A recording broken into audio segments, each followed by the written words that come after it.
Salut YouTube, aujourd'hui une nouvelle vidéo et dans cette vidéo je vais vous montrer comment vous pouvez créer votre propre template sur FL Studio. Premièrement tu te poses déjà la question pourquoi est-ce que j'ai besoin d'un template sur FL Studio, parce que finalement je fais de la musique sans, je n'ai pas forcément besoin techniquement, c'est vrai, tu as raison. Mais pour beaucoup de points essentiels, je te conseillerais d'en utiliser un justement par souci déjà d'organisation, c'est super important surtout quand tu prod en fait tout simplement, par souci de productivité parce que tu vas pouvoir éviter de faire plein d'étapes inutiles à chaque fois, donc ça te fait gagner énormément de temps. Troisième point, tu vas voir qu'avec par exemple l'astuce des bus, tu vas pouvoir affecter un effet sur plein de pistes de ta prod sans devoir à chaque fois ouvrir un VST inutilement. Et du coup, si tu as un PC qui est un petit peu lent ou qui est pas trop au top, quoi, justement, ça va pouvoir te le sauvegarder un petit peu plus, quoi. Je veux même te sortir un quatrième point important, c'est que quand tu fais quelque chose, en général, tu aimes bien que ce soit propre, que ce soit clean. Je sais que par exemple, déjà rien que le bureau, quand tu t'assois et que tu fais ta musique, moi j'aime pas qu'il y ait 15 000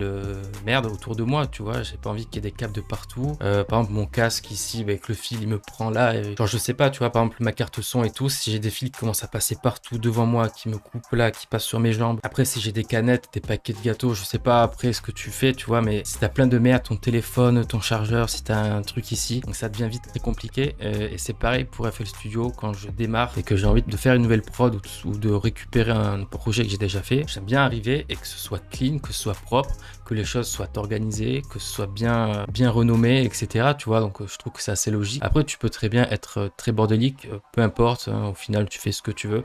Mais je pense que c'est très important. Et si tu es sur cette vidéo, c'est que je pense que tu as envie que ce soit un petit peu plus clean dans ton logiciel. Et si c'est pas quelque chose que tu as envie, tu peux quitter la vidéo dès maintenant et continuer ce que tu es en train de faire. C'est pas grave. Donc bref, j'arrête de parler. Je vais directement te montrer mon FL Studio. Je vais te montrer toutes les possibilités qu'il y a sur FL, puisse faire ton template. Et à la fin, je ferai le mien que je te montrerai rapidement. C'est parti, on va sur FL Studio de suite. Donc là, je suis sur FL Studio. Donc ça fait, si tu le sais pas, ça fait un mois à peu près que j'ai plus fait de vidéos, tout simplement parce que mon PC a été en SAV, ça a mis du temps, etc. Je l'ai récupéré, j'ai réinstallé FL Studio et du coup, j'ai besoin d'un template. Quoi de mieux que de te le faire en vidéo, te montrer un petit peu tout ça. Ça peut être cool. Donc on démarre de suite. Donc là, on est sur FL Studio. Je vais te montrer comment tu peux faire ton template assez facilement. Donc j'ai pas envie que ce soit une vidéo qui dure trop longtemps, donc on va aller assez simplement à l'essentiel. Donc moi ce que je fais, c'est que le BPM déjà je le mets à peu près à 126, donc c'est les plages sur lesquelles j'aime travailler, donc entre 120 et 128.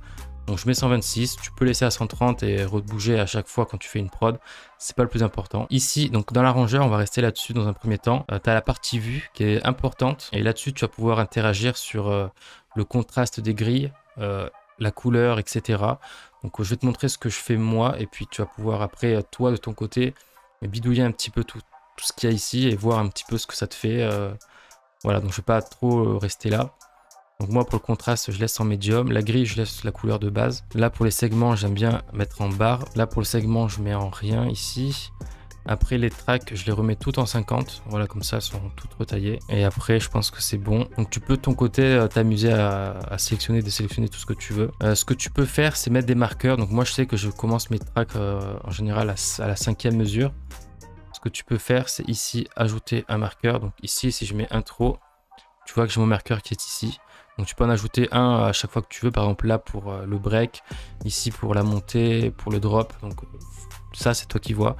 Donc là, je vais l'enlever parce que je ne le mets pas, mais tu peux le faire. Donc pour l'arrangeur, ici, forcément, tu peux renommer. Donc là, pour l'exemple, je vais renommer instrument. Je vais laisser 10 pistes pour l'instrument. Ici, je vais mettre, par exemple, drum. Donc ce que je fais, c'est que je vais prendre tout ça, donc clic gauche, et je sélectionne tout.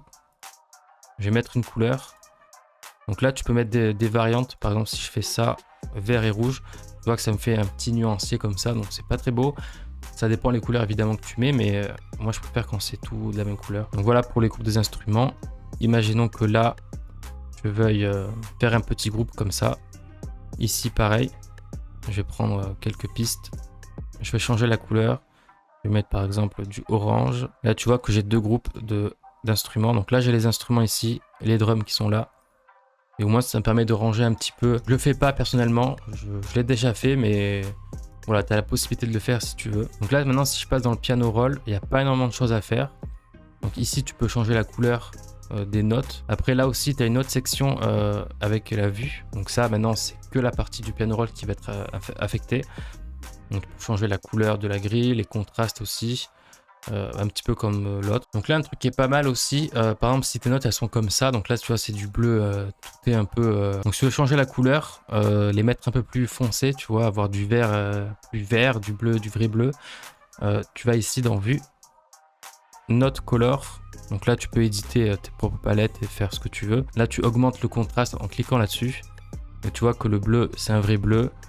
Le vert, le rouge, c'est pareil. Donc là, au moins, c'est un peu plus marquant et c'est vrai que c'est mieux, je préfère. Donc hop, c'est ce que je fais en général. Donc moi, je laisse sur le bleu, c'est pas mal. Donc là, le plus important sur le piano roll, c'était vraiment la couleur, je pense. Et d'autres paramètres, il y en a deux autres. C'est keyboard style. Donc là, tu es sur moderne. Si tu vas dans classique, tu vas voir que là, tu vois, t'as ça fait un peu plus piano, tu vois. Donc c'est pas mal, c'est une petite truc en plus. Là, par exemple, si je vais dans flat, tu as une autre disposition. Donc voilà, tu aimes ou t'aimes pas. Là, tout est en dark. Donc c'est sympa aussi. Et le dernier, bon là, je veux pas trop d'intérêt honnêtement. Donc moi, ce que je vais faire, c'est que je vais laisser en flat. Non, c'est pas flat. Donc moi, ce que je fais, c'est que je vais laisser en classique. Je trouve que c'est plus joli. Un autre point ici, donc c'est Key Label. Donc là, ta route note. Donc normalement, tu dois être sur ça. Si tu fais All Note, tu as toutes tes notes qui s'affichent. Donc ça peut être pas mal. Voilà, tu aimes ou t'aimes pas, donc c'est pareil. Ici, si tu fais none, ben, t'enlèves tout, t'as plus rien. Donc ça, c'est à toi de voir ce que tu préfères et si t'en as vraiment l'utilité. Donc moi, je vais laisser dans toutes les notes, je vais tout laisser comme ça, mais tu peux faire ce que tu veux, c'est toi qui vois. Un dernier petit truc, si l'app en dessous, t'as un petit contrôle, donc tu peux contrôler la vélocité et pas mal de trucs ici. Si tu veux le changer de place, tu vas ici dans Vue, Swap Panel et tu vois qu'il a le truc il a été bougé en haut. Donc je suis pas fan, donc je vais remettre comme c'était. Et si t'es comme moi, moi j'utilise pas énormément le panneau qui est ici. Donc si tu veux l'enlever, tu peux. Tu vas dans Vue, Flip Separator, tu l'enlèves. Mais voilà, ton piano roll est un peu plus grand et c'est un peu plus ergonomique. Donc pour le piano roll, je pense que c'est bon au niveau personnalisation. Après, le but, c'est pas non plus que ce soit un arc-en-ciel, qu'il y ait des couleurs de partout, que ce soit flashy et tout. Si tu veux faire ça, fais-le. Mais fais des choses. Moi, je préfère les choses simples. Donc là, j'ai mis du bleu, du orange. C'est pas des couleurs que je laisserai de toute manière. Je laisserai tout en noir ou tout en gris. Mais fais quelque chose de sobre et de classe qui soit agréable. On continue maintenant. Donc là, je prends juste le channel rack ici. Donc pour le personnaliser, ça peut être super compliqué. Moi, ce que je fais, c'est que j'enlève tout ça. En général, quand je commence une prod, j'aime bien commencer par poser des accords au piano. Donc à chaque fois, je suis obligé d'ouvrir un piano. Donc c'est ce que je vais faire. Donc là, je vais laisser la première piste là vide. J'aime bien laisser un petit trou ici, comme ça si je viens de coller des choses là-dessus, je sais que je peux le faire, donc je laisse toujours un truc ici. Moi je vais ouvrir mon piano donc dans Serum, juste ici je vais aller chercher mon preset et après ça ce sera bon. Donc juste ici, là je peux renommer et mettre piano juste là. Donc ça c'est pareil, tu peux le customiser, tu peux faire ici renommer, donc comme je l'ai fait, tu peux mettre des icônes si tu cliques là-dessus. Donc pour le piano, tu peux mettre ça si tu veux. Une petite couleur par exemple, tu peux mettre du bleu, j'aime bien le bleu. Voilà, et là par exemple, là, tu sais que c'est ton piano. Donc voilà, je vais même le laisser peut-être comme ça, c'est plutôt sympa. Donc ça sert à rien de le faire pour chaque instrument bien sûr. Moi j'ai mis le piano parce que je sais qu'à chaque fois systématiquement j'utilise un piano pour poser mes accords et faire mes mélodies. Donc j'ai trouvé intéressant de le mettre là-dessus, donc dans mon template. Si toi ton côté tu as l'habitude d'ouvrir un piano, un pad, une batterie, je sais pas, ou d'utiliser certains kicks, des snares et tout, ça peut être intéressant de le mettre là-dessus, comme ça à chaque fois que tu démarres ton projet, boum, tout est déjà installé et tu vas beaucoup plus vite en fait. Donc fais en fonction de toi, de ce que tu utilises et fais au mieux de ton côté. Et moi, pour moi, c'est le piano, du coup, je le laisse comme ça. Une petite personnalisation que tu peux ajouter dans ton channel rack, c'est ici, cliquez là-dessus. Tu vois, ça t'ouvre ça directement. Donc ça peut être pas mal. Après, si tu as l'habitude de mettre des kicks comme ça et de jouer avec ton channel rack, laisse-le comme ça.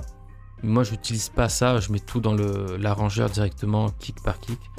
Donc hop, je fais ça, la vue est un peu plus agréable. Et là, si tu veux ouvrir le graphe, tu cliques là-dessus et tu peux jouer avec certains paramètres qui sont là. Honnêtement, je ne l'ai jamais fait, je le ferai pas non plus. Mais voilà, sache que tu as cette possibilité juste ici de faire ça. Une autre chose que tu peux faire, par exemple là tu vois piano, le texte il est centré. Si je veux le changer, je peux aller là-dessus et mettre channel name alignement là. Si je fais gauche, tu vois que ça se met directement sur la gauche. Du coup c'est quelque chose en plus que tu peux faire. Moi j'aime pas forcément, mais tu peux le faire juste ici. Là tu peux enlever par exemple les petits boutons qui sont juste ici. Bon, je te conseille pas de le faire parce que c'est quand même bien pratique, même si tu peux cliquer là-dessus et le faire à partir de là. Mais si tu veux l'enlever, tu vas ici et tu peux enlever le mixeur ici. Voilà, donc là ça t'enlève ça, donc c'est peut-être un peu plus ergonomique, je sais pas. À toi de voir en fonction de ce que tu aimes ou pas. Donc je pense que ce sera bon pour le channel rack. Niveau personnalisation, tu pourrais peut-être pas aller plus loin. Après, j'oublie certainement des choses, mais je pense que c'est pas trop mal. On passe maintenant au mixeur, et là c'est la partie la plus importante, je trouve. Donc directement, comme là c'est le template de base, je vais direct enlever le limiteur kit ici. Ce que je fais directement, c'est que je vais changer la vue. Donc tu vois ici, là c'est sur wide.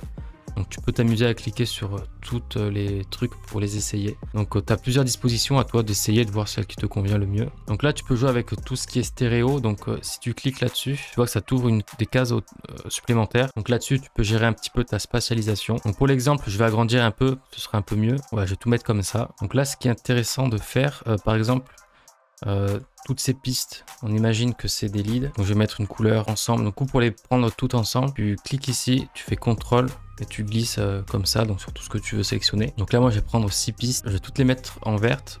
Et là je vais faire un bus par exemple. Donc déjà premièrement, quand tu mets tes couleurs, donc les couleurs elles sont un petit peu pâles, on va aller ici. Donc hop, dans la petite roue ici, et tu vas aller dans Colorful Mixer. Donc si tu cliques sur O, donc là les couleurs elles sont un petit peu pâles, donc c'est un petit peu le problème qu'on avait tout à l'heure dans le piano roll. Donc avec ces couleurs ici, on va faire exactement la même chose. On va aller ici dans vue, tu vas faire hop ici et tu vas aller dans haut. Tu vois que tes couleurs elles sont beaucoup plus présentes, c'est plus stylé tout simplement. Donc imaginons que dans toutes mes leads, je souhaite appliquer un sidechain.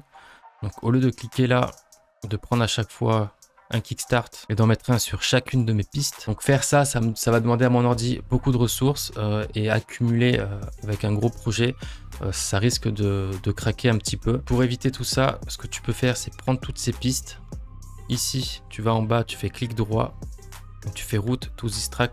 Moi, je fais only, tu cliques là-dessus et toutes tes pistes, tu vois avec le câble vert ici, elles vont être renvoyées dans ta piste bus et le bus, lui, va être envoyé dans le master. Si tu aurais fait l'autre ici, route to this track, il y aurait eu un côté qui serait parti là dans le bus et un autre qui serait parti dans le mixeur. Du coup, c'était pas trop intéressant et c'était pas trop l'idée. Donc là, une fois que tu as ça, tu peux appliquer uniquement le sidechain au bus. Donc si je mets mon kickstart ici, je mets un seul kickstart dans mon bus et toutes les pistes qui sont là, justement, elles vont prendre l'effet du kickstart. Donc ça marche avec tous les effets que tu veux. Si tu veux mettre une reverb, un OTT ou un compresseur, peu importe. Si tu le mets dans ton bus et que toutes les pistes qui sont derrière passent dedans, l'effet que tu vas mettre dans le bus vont être affectés à toutes les pistes qui sont là. Donc c'est vraiment pas mal, c'est pas un conseil à prendre à la légère, donc vraiment pas. Si tu le fais pas, fais-le à partir de maintenant, ce sera vraiment important. Pour rendre le truc un peu plus organisé, ce que je fais, donc là on va dire que c'est mon groupe des leads. Je vais là-dessus, je fais séparator. Donc là je prends ici ma lead, la piste 5, je fais séparator. Et tu vois que là ça te met une petite séparation, une petite coupure. Donc ici et ici. Voilà, je vais mettre. Et là tu vois un petit peu que ça a été coupé. Donc là on va dire que c'est ton groupe de lead. On va faire pareil pour un autre groupe. On va mettre basse. Donc ça fait beaucoup de basse. Mais donc moi je suis pas super fan. Du coup c'est pour ça qu'exceptionnellement dans le mixeur j'aime bien mettre medium. Quoique après ça dépend la vue que tu vas avoir. Donc à essayer. Ici je vais faire un bus pareil pour les basses. Donc en bleu un peu plus foncé. Hop, tout ça, pareil, je l'envoie là-dessus. Et là, je mets une séparation ici. Donc là, j'ai mon groupe de lead. Hop, mon groupe de basse qui sont renvoyés ici. Et donc voilà, ça te permet d'aller traiter plus facilement tes sons et c'est vraiment pas mal. C'est par exemple, le bus des leads, je vais le prendre. Je vais faire dock2 et je vais l'envoyer à gauche. Donc si je clique là-dessus. Et là, tu vois qu'il s'est rangé à côté du master. Donc je vais faire pareil pour la basse. Hop, je l'envoie à gauche. Du coup, ça me fait un petit rack ici. Tu vois, je peux changer la couleur de ça uniquement. Mettre du violet. Tu vois, ça fait une autre disposition. Donc, si tu aimes bien, tu peux laisser comme ça. Donc là, j'ai mis mon bus qui est ici. Mais mes pistes qui sont là, tu vois qu'elles sont toujours raccordées ici. Donc, ça t'empêche pas de déplacer tes pistes de bus où tu veux. Finalement, ce sera la même chose. Donc voilà, ça peut être sympa, une disposition comme ça. Donc, pourquoi pas. Si par exemple, je le prends et que je fais à droite, tu vois que ça se met ici. Donc après voilà, à toi de voir si t'aimes bien ou pas. À gauche, j'aime bien aussi la disposition. Bon, je suis pas fan des couleurs, mais c'est secondaire, tu comprends le principe, je pense. Alors je vais te faire rapidement, hein, je vais te montrer tout ce qu'il y a. Donc les waveforms qui sont là, c'est ce qu'on a fait tout à l'heure, tu vois, donc en cliquant là-dessus. Name, donc ça si tu veux monter les noms tout en haut, donc si je clique dessus, voilà, donc tous mes noms sont partis là-haut, donc tu peux le faire ou pas si t'aimes bien. Là-dessus, tu peux laisser les câbles apparents. Donc quand je parle de câbles, c'est ça, tu vois les petites tiges en bas là. Donc c'est sympa, mais tu peux, si tu veux, les enlever. Donc c'est un peu plus compliqué à savoir où va où, mais tu peux le faire si tu veux. Ça et ça, je sais pas vraiment à quoi ça sert. Si jamais tu veux décaler, moi je sais que je le faisais, ton rack d'effets ici, tu veux le mettre sur la gauche, tu peux simplement le faire ici. Donc tu vas dans Vue, donc tu cliques ici, et tu vois que tes effets sont partis sur la gauche. Donc ça peut être pas mal en fonction de ce que tu préfères. Encore une fois, c'est toi qui décides, hein. Donc là, tu vas dans Vue, on continue. Donc là, Colorful Mixer, donc c'est ce qu'on a dit tout à l'heure. Donc si tu fais off, c'est sympa, c'est un délire, je pense aussi. Tu peux laisser comme ça, donc c'est sympa. C'est pas laid, mais c'est pas ce que je préfère personnellement. Là, tu as les couleurs à basse intensité. Donc on va remettre en médium. Ici, tu vois que les textes, ils sont en gris. Donc si tu veux remonter un peu le contraste des textes qui sont là, tu cliques là-dessus dans Vue et tu fais ça. Voilà, donc là, ça ressort en blanc. Donc c'est pas plus mal, c'est sympa. Ça, je sais pas trop à quoi ça sert. Et ça non plus, du coup, tu peux laisser comme ça. Après, tu peux essayer toi de voir de ton côté ce que ça change. Moi, je sais pas, j'ai pas remarqué de gros changements. Du coup, je l'utilise pas, mais tu peux voir ce que ça donne sur ton FL Studio. Ici, si tu appuies là-dessus, quand je suis dans le mixeur, quand tu fais des sessions, on va dire, de mixage et tout, t'aimes bien l'avoir en grand écran. Donc tu peux bien sûr le prendre, le mettre ici et essayer de l'agrandir comme tu peux et tout. Ou alors si c'est un deuxième écran, c'est bien aussi. Mais sinon, hop, ce que je fais, t'appuies là-dessus. Et là, ça te le met en grand. Du coup, tu as tout ton écran. Donc moi, c'est un PC portable. Il a 17 pouces, je crois. Du coup, c'est pas trop mal. Mais si tu as un écran ou quoi, tu peux le mettre en grand comme ça. Et donc... vraiment faire des sessions de mastering, de mixage et tout. Voilà, c'est un peu mieux, je trouve. Donc on va laisser comme ça, on va continuer. Là, du coup, tu peux renommer tout ça. Bon, on l'a vu. Et après, c'est des trucs, c'est pas super important. Donc là, comme dans le piano roll, par exemple, là, ce sont mes leads. On va les prendre. Je peux choisir une icône. Et si je veux, par exemple, prendre le sifflet, hop, tu vois, je peux mettre des petits icônes en haut. Donc c'est plus sympa. À toi de voir ce que tu peux faire et tu peux personnaliser vraiment bien ton truc comme ça en fait, donc c'est cool. Donc voilà, je pense qu'au niveau du mixeur on n'est pas trop mal. Voilà ce que tu peux faire grosso modo pour faire ton template et essayer d'organiser au mieux tes trucs comme ça. Donc ce que je te conseille c'est d'organiser tout par couleur, ce sera plus simple, tu t'y retrouveras beaucoup mieux. Mais voilà, faut pas trop tomber non plus dans l'excès. Donc pour conclure un petit peu là-dessus, essaye vraiment de ranger ça par couleur. Donc par exemple tes instruments, tes drums, si tu as des vocaux, etc. Fais en sorte d'être le plus organisé possible, que ce soit agréable quand tu te rends sur ta session. Après, il ne faut pas trop tomber dans l'extrême.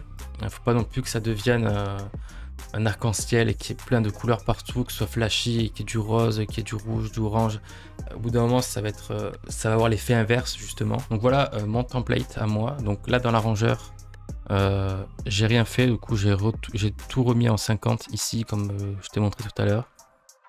Là quand je pose un pattern, tu vois qu'ici j'ai pas d'ombre derrière, donc ça j'aime bien. Après dans le piano roll, j'ai mis le piano en mode comme ça, donc ça avec un vrai bleu. Ici dans le channel rack, justement j'ai laissé le piano ici avec le petit icône qui est sympa, donc ça pas plus à dire. Mon mixeur, voilà, donc là j'ai ces deux pistes ici. Donc là j'ai mes pistes, on va dire. Donc ça c'est pas des bus, c'est pas réellement des bus, c'est juste des groupes. Par exemple quand j'exporte tout pour passer au mastering et tout, au moins je sais que j'ai mes pistes qui sont là. Donc ça fait un petit peu office de bus, mais pas vraiment. Mais parce que je sais que je travaille différemment. Par exemple si je dois faire des bus, je les ferai à l'intérieur des groupes qui sont justement ici. Et c'est parce que je préfère travailler comme ça tout simplement. Donc là je sais par exemple que quand je ferai une musique par exemple, mes claps je les mettrai là, mes hats ici, etc. Donc là j'ai ma région réservée aux drums. Ici pour les instruments, donc si j'ai des leads, des cordes, des pads, des guitares, etc. Ce sera dans une de ces pistes là. La basse c'est pareil, les vocaux exactement pareil et tous les FX qui sont juste ici. Donc voilà, après je peux aller plus loin et à chaque fois en remettre un autre à l'intérieur. Donc si vous voulez décaler des trucs, vous prenez par exemple une piste qui est ici, vous faites Alt sur votre clavier et avec la flèche, vous bougez tout simplement comme ça. Donc vous pouvez rajouter des choses à l'intérieur, en enlever, donc c'est pas mal. Donc pour mon mixeur, je pense que c'est tout. Il n'y a pas plus à dire honnêtement. Je n'ai pas mis d'effet parce que justement je n'en mets pas. Après par exemple, si j'aurais eu des bus, par exemple dans le bus des instruments ici, je pourrais mettre tout en bas un petit EQ ou alors un petit Fab Filter Pro Q3 qui est juste ici. Ça demande des ressources, etc. Et je trouve pas ça super pertinent pour ma part. Du coup, je le laisse comme ça. Donc ça, c'est mon template pour la production et le mixage. Pour le mastering, j'ai un autre template que je vous montrerai par la suite. J'utilise pas ça. Mais de toute façon, si ça vous intéresse, il y aura des sessions de mixage et de mastering sur la chaîne. Donc si c'est des trucs qui vous intéressent, mettez-le moi en commentaire. Mais de toute façon, ça arrivera. Donc ça, c'est un template qui fonctionne pour moi. Ça ne veut pas dire que ça ne fonctionnera pas sur vous, mais ce sera certainement différent. Voilà, c'est là-dessus que j'arrive à être le plus productif. Je sais où sont les choses, je sais comment faire, ça va très rapidement et c'est le but justement d'un template. Si ton template à toi il ressemble à rien, il y a des couleurs de partout, etc., mais qu'à la finalité tu t'y retrouves et que tu peux être productif et tu arrives à être organisé et que tu vas vite dans ce que tu fais, mais j'ai envie de te dire tant mieux pour toi. Le plus important c'est ça, c'est le template, il doit pas être beau pour tout le monde. Le template il doit être efficace et te rendre productif toi en tant que producteur. Donc ça c'est mon template. Donc faites pas un template pour plaire à quelqu'un ou pour que ce soit le plus joli ou le plus agréable, etc. Peu importe honnêtement, il faut que ça vous plaise à vous dans un premier temps, c'est le principal. Donc voilà, après ça je pense avoir terminé la vidéo. Il n'y a pas plus à vous dire honnêtement, vous savez à peu près comment faire votre template. Donc j'ai oublié de vous dire, si vous êtes parti de la vidéo, c'est dommage. Mais si vous êtes toujours là, j'ai oublié quelque chose d'important. Donc ici dans Options, vous avez un bouton qui s'appelle Theme Settings. Vous cliquez là-dessus et du coup vous avez plein de presets. Donc c'est des presets de personnalisation, d'accord? Donc ça va pas agir dans le mixeur réellement. C'est juste au niveau des couleurs, ça va changer quelques trucs. Du coup, vous pouvez vous prendre un preset déjà fait. Et sinon, vous pouvez régler le vôtre juste ici. Donc par exemple, sélection, je sais que ça agit sur ça et ça. Donc si par exemple je le mets en rouge et je fais accepter, vous voyez que là ça a été changé. Donc c'est pas trop mal, vous pouvez agir là-dessus. Et un truc intéressant ici, hop, vous pouvez changer un petit peu. Vous voyez, donc si je vais descendre comme ça, c'est un peu plus dark, un peu plus contrasté, donc c'est pas mal. Et un dernier petit truc, décidément, j'ai tout oublié dans cette vidéo. C'est vrai que j'ai l'habitude de faire mes petits bullet points, mais là, il n'y a rien qui allait. C'était vraiment du freestyle total, du coup, c'est peut-être senti dans la vidéo, je suis désolé. Mais ici, par exemple, là, vous avez votre template qui est déjà fait. Vous faites sauvegarder sur, par exemple, le bureau.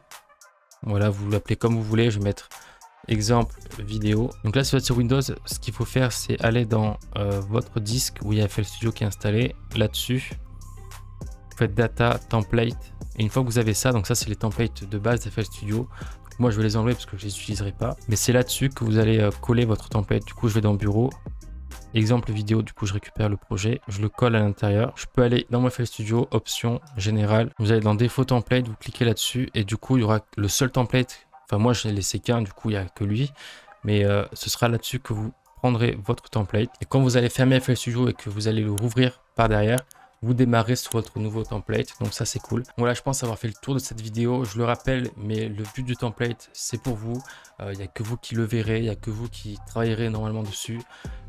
Faites un truc qui vous ressemble, quelque chose qui vous plaît. Et voilà, sur lequel vous êtes le plus productif, c'est le principal. J'espère que cette vidéo vous aura été utile. N'hésitez pas à poser votre question ou votre commentaire dans l'espace juste en dessous. Mettre un petit like, vous abonner, c'est très important pour moi. Et puis voilà, on repart sur 2 vidéos par semaine. Et puis moi, je vous dis à la prochaine. C'était Lucas.